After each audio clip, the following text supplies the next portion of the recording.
7 de la mañana con 35 minutos. Nos vamos a ir directamente a Estados Unidos porque ahí el presidente Gabriel Boric está en Nueva York en medio de una gira oficial. Durante la Cumbre del Futuro hizo ayer un llamado a modernizar las instituciones, incluyendo el Consejo de Seguridad de Naciones Unidas. Además, expresó otra vez su postura sobre el conflicto en Gaza, lo que generó controversia con la comunidad judía. En los próximos días se prepara para dirigirse a la Asamblea General de las Naciones Unidas. Paulina García, eso es hoy día a la tarde, ¿no? ¿Cómo te va? Buen día. ¿Cómo estás, Paula? Buen día. Efectivamente, estamos aquí en Nueva York. Aquí hay, por supuesto, mucha expectativa por lo que puede exponer hoy día el presidente Gabriel Boric, efectivamente, ante el plenario de la Asamblea General de las Naciones Unidas, pero también, por supuesto, se habla mucho aquí en Nueva York de las próximas elecciones presidenciales. De hecho, hemos visto harta propaganda en la calle, principalmente en las calles de Nueva York, para incentivar el voto en las próximas elecciones. Hemos podido conversar también, Paula, Mauricio, con algunos colegas que trabajan aquí en Nueva York y claro, nos comentaban que finalmente aquí Kamala Harris, al menos lo que es Nueva York, tendría prácticamente ganada la elección. Sin embargo, hay varios otros distritos que están en disputa y es parte del ambiente político un poco en el cual se está desenvolviendo esta gira del presidente Gabriel Boric, que hoy va a exponer por tercera vez ante el plenario de las Asambleas de las Naciones Unidas. Se espera, por supuesto, que realice una revisión de los principales conflictos del mundo, lo que está pasando en Ucrania y también poner mucho énfasis en lo que está ocurriendo en Medio Oriente, en la Franja de Gaza. De hecho, ayer el mandatario ya estuvo reunido con el líder del Estado palestino, Mahmoud Abbas, aquí en Nueva York, y fue una instancia en la cual el presidente Gabriel Boric le hizo saber a su par del Estado palestino la posición que tiene nuestro país respecto a este conflicto en Gaza. Hacemos un llamado, dijo el mandatario, al cese al fuego, ya que Israel cumpla sus obligaciones bajo la Convención sobre Genocidio, sosteniendo que finalmente Chile siempre abogará por la defensa de los derechos humanos. Son declaraciones que dio ayer el mandatario y que generaron, por supuesto, mucha preocupación por parte de la comunidad judía. Ayer, ustedes bien saben, la comunidad judía sacó un comunicado donde acusaba al presidente Gabriel Boric de tomar un bando. Ahí se decía en este comunicado que el presidente Gabriel Boric está finalmente tomando un bando sin tener en cuenta la otra postura y además de no defender los derechos y los principios humanos. Fueron parte de la molestia que ayer al menos hizo notar la comunidad judía. Después hubo respuesta más en la noche de ayer por parte del canciller chileno, que la vamos a estar conociendo, pero vamos a partir por lo que ayer inició la jornada. El presidente Gabriel Boric expuso ante la Cumbre del Futuro. Ahí entregó un mensaje sobre el funcionamiento de finalmente las instituciones que componen la ONU, especialmente el Consejo de Seguridad y los vetos que han puesto algunos países, por ejemplo Estados Unidos a Palestina, en su minuto también lo hizo Rusia a Ucrania, y son esas instituciones las que el presidente Boric dijo que había que reformar. Vamos a escuchar parte de las declaraciones que dio ayer el mandatario. Estimados países miembros de las Naciones Unidas, desde Chile les digo con frustración pero también con esperanza que si no hemos hecho lo que debemos para construir un mundo mejor, todavía estamos a tiempo para hacerlo. Y eso requiere cambiar nuestras instituciones. Las Naciones Unidas están hechas en la forma de un mundo que ya no existe. Según el conflicto geopolítico, veta una resolución, por ejemplo, en el caso de Palestina recientemente, con el veto de Estados Unidos, o anteriormente lo hace Rusia respecto a algún otro conflicto, si es que no le gusta esa resolución.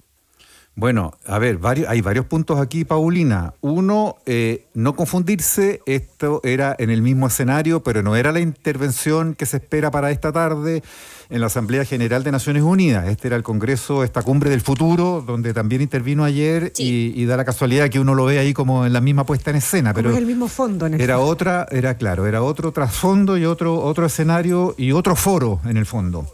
Segundo, estaba el detalle anecdótico de que el discurso, que fue muy encendido, como lo escuchábamos ahí a voz en cuello del presidente Boric, se vio interrumpido al final, ¿no? Le cortaron el micrófono. ¿Cómo fue eso? Sí, la verdad es que, bueno, estos discursos en la cumbre del futuro que, claro, se puede prestar para confusión porque se está desarrollando justamente en la sede de las Naciones Unidas, pero esto es en paralelo al foro que hoy día es el más importante, donde va a exponer el presidente Boric ante el plenario de todos los jefes de Estado.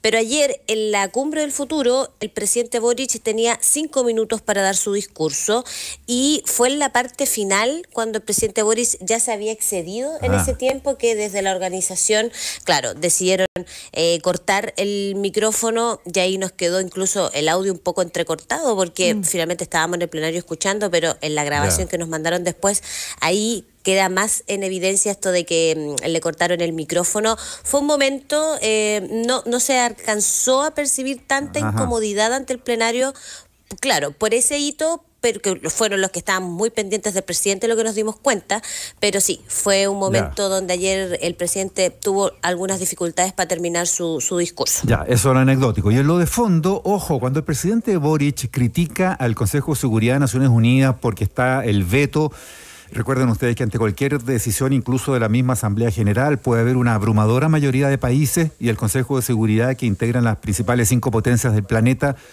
una de ellas puede vetar esa resolución y se cae la resolución. Eso lo hemos visto para los casos de hace 20 años cuando se discutía la guerra en Irak, invadir o no Irak para derrocar a Hussein, y ahí estaba de por medio lo que podía resolver o no resolver el Consejo de Seguridad.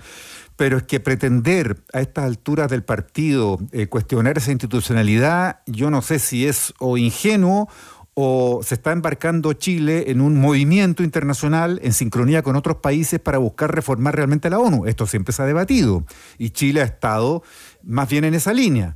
Pero es que plantearlo así, encendidamente, es como desconocer que este es el orden mundial de la posguerra. Las Naciones Unidas las crearon las grandes potencias, las que vencieron en la Segunda Guerra Mundial, y ellas diseñaron el mundo y se lo repartieron. Y ahí se desarrolló la Guerra Fría y muchos de esos resabios continúan hasta hoy. Uno de ellos es la misma ONU y con su estructura. Y su estructura contempla el Consejo de Seguridad, donde hay 5 potencias que dominan el mundo y que vetan.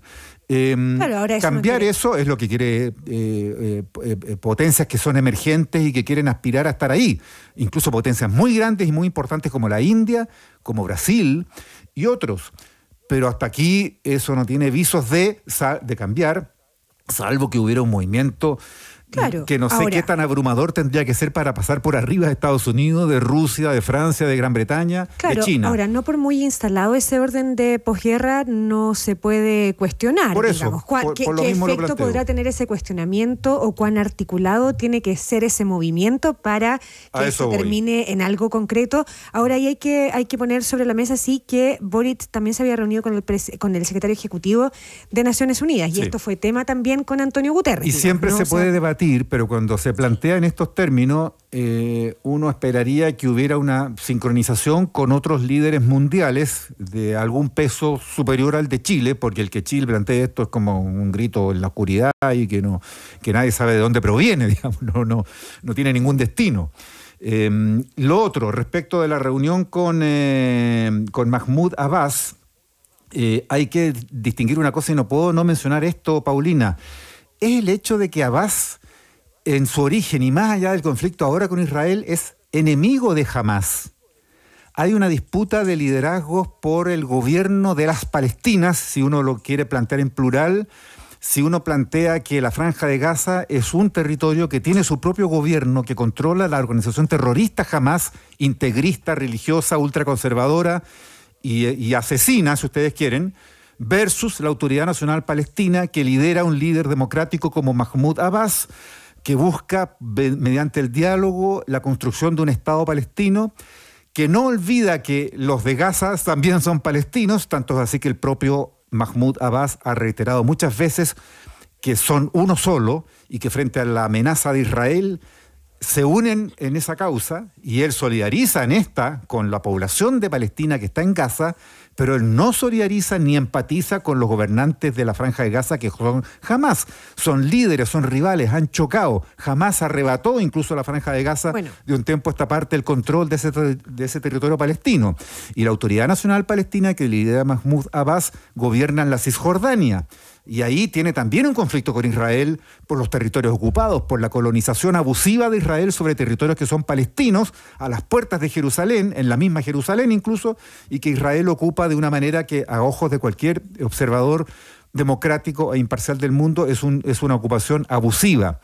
Pero recordemos que Abbas ha dicho, por ejemplo, ha sido el primero en que condenó el atentado terrorista de Hamás contra Israel y planteó que ellos, los de Hamás, le dan razones a Israel para estar en guerra con Hamás. Bueno, y principal... Ya ha cuestionado eso, es como cuando... Y esa diferenciación, Mauricio, es, Paulina, el principal argumento que ocupa el gobierno para dar cuenta, para justificar, si se quiere, esa reunión con el presidente de la Autoridad Palestina y para responderle también a la molestia que eso generó en la comunidad judía en Chile. En el fondo, lo que dice el canciller Alberto Van Claveren es que nadie podría calificar al presidente Abbas como un partidario del terrorismo o como un partidario al menos de Hamás.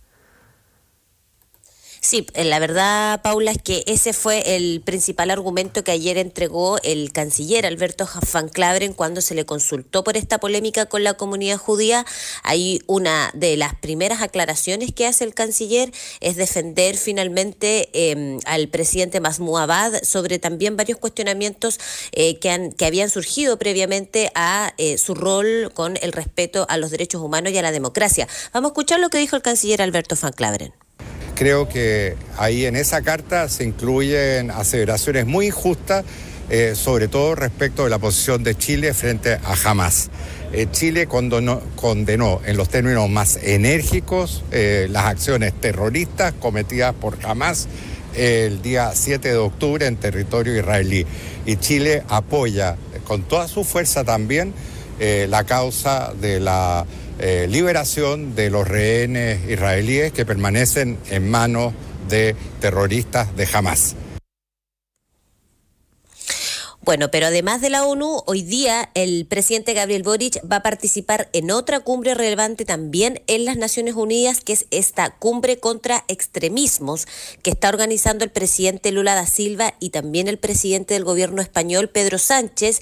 Ahí el presidente Boric va a coincidir con altos presidentes, por ejemplo está Emmanuel Macron de Francia, está Javier Milei también de Argentina, y también vamos a estar muy atentos a las señales que se dan en esa cita. En la comitiva, los parlamentarios que acompañan al mandatario, parlamentarios de derecha, por ejemplo el diputado Diego Chalper, no les parece mucho que el presidente Boric asista a esta cumbre contra los extremismos. Vamos a escuchar con qué argumentos entonces se critica esta participación del mandatario en esta cumbre. Bueno, el presidente Boric, por supuesto, es libre de ir a las reuniones que estime pertinentes. Lo que pasa es que a mí esa reunión contra el extremismo, yo al menos no conozco nada más extremo hoy día en el mundo que el gobierno de Nicolás Maduro, que básicamente bajo el subterfugio de no presentar las actas se ha mantenido en el poder pese a haber perdido abrumadoramente una elección, a pesar de que el acreditador internacional que aceptaron, el Centro Carter, reconoció que había sido fraudulento todo. Entonces, si hay algo extremismo, es ese. Y por lo tanto espero que la conclusión de esta reunión sea que Pedro Sánchez y Lula hagan mucho más que lo que han hecho en defensa de la democracia en Venezuela. Bueno, vamos a estar atentos, Paula, Mauricio, porque hoy día a eso de las 6 de la tarde, horario de Chile, debería exponer el presidente Gabriel Boric hoy día en la tarde. Ahí también muchos parlamentarios les decían que esperaban que tocara los temas de migración, los temas de seguridad que afectan al continente, crimen organizado, un sinfín de temas que vamos a estar atentos a ver si es que el presidente Boric los menciona o no en este discurso. Así va a ser. Gracias, Paulina. Buen día. Que estén bien.